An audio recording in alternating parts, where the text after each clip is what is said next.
ভাই সিংহ, চল আমরা একসাথে শিকার করি। তুমি তোমার শক্তি দেখাবে আর আমি আমার বুদ্ধি। ঠিক বলেছ শিয়াল, একসাথে চললে শিকার আরো ভালো হবে।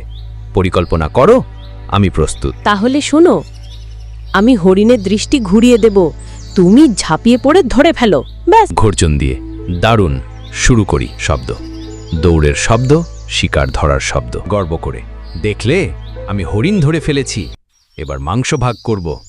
কিছুটা অসন্তুষ্ট মুখে, 1 মিনিট, শিকার ধরেছে তুমি, ঠিক আছে, কিন্তু আমি না থাকলে হরিণ আসতই না। আমি তো শিকার ধরেছি, তাই 70 ভাগ আমি নেব। চতুরভাবে, পরিকল্পনা তো আমার ছিল, ভাগাভাগি না করলে আমি আর সাহায্য করব না। একটি কাক এসে বসে, তার কণ্ঠে, আরে ভাই বন্ধুরা, ঝগড়া করো না, যদি মিলে চলতে না পারো তাহলে একদিন কেউ কিছুই পাবে না। চিন্তিত হয়ে, সত্যিই তো কাকবাদা, ঝগড়া করে লাভ নেই।